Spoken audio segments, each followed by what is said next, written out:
Welcome to Your Questions Answered. Today's question is about how did I make Sir Buster's eye?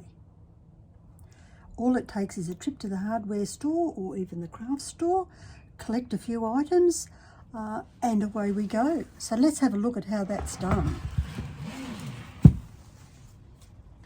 One of the first things I tapped my eyes on and thought, oh, I must be able to use this in some sort of steampunk thing or theme, is high tensile washers, which have this lovely brassy, almost coppery tones to it. They're a little bit more expensive, but I don't use lots of them, and they look really terrific.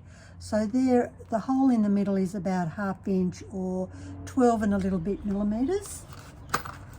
The other one are even bigger silver washers, and it also has the same hole in the middle. And these brass rings or silver rings, which I got from a local craft store, and these come in all sorts of sizes. So I've used this size. I've used about 3 different sizes in various projects to do various things with. They're terrific to use and seem to hold their colour quite well. I've only really used the brassy one rather than the silver, so I've yet to see how that, what the longevity of that is. So in terms of construction, of course, you're going to need the right glue. So transparent glue, because these are going to be layered on top of each other. And I always go for a glue that's non-sagging, which means you can use it on vertical surfaces and it shouldn't slide down unless it's really heavy. One that's suitable for metals, so really any glue, whatever your favourite glue is, but these are my tick lists. Also neutral cure, which means I can use it with mirrors if I wanted to. It's also UV stable, which is really important in Australia, so I can use it for outdoors as well. It's watertight, so once again, outdoors, indoors, it's waterproof. I don't need to prime with it, so it ticks all my boxes. So you'll get for this one, get a transparent adhesive. I used Selly's glass glue for this one because that was the transparent glue that I had.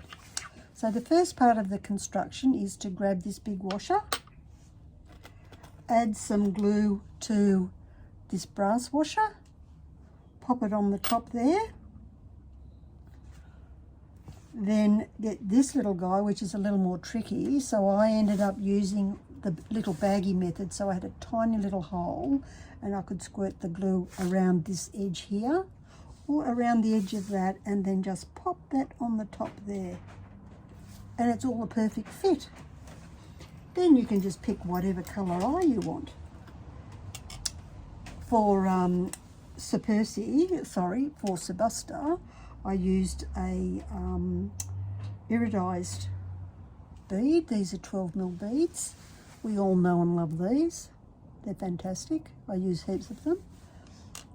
But you might want to use a red eye, let's say, and you just glue this part on to your model and then glue the eye in the middle and just place it where you want to place it.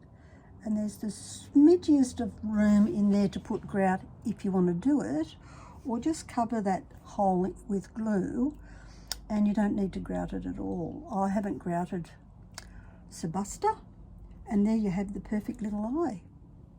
That's pretty easy. The other thing you might be interested in are these things called grommets, which are used for canvases and tents and things like that, which would have a bit of cord going through, and this would protect a hole, and you would generally have 2 of them clamped together. You've probably seen these on camping gear and all sorts of stuff. But what's great about that is it also comes in the perfect size to fit in here. So you could glue that together and then glue an eye in there, and how awesome would that be for fish eyes? I'm going to use that at some point for fish eyes. But for this particular model, I've got these inside of door hinges, and I'm going to glue one of those onto there to give it that real steampunk look and feel. as some extra apparatus on Sir Buster's house. So look at everything in terms of, oh, how can I make that work for my new bit of creative steampunking or whatever it is that you want to make, or just get a whole bunch of stuff and see what pops out. And there you have it, all very easy. Just play and have a good time with it.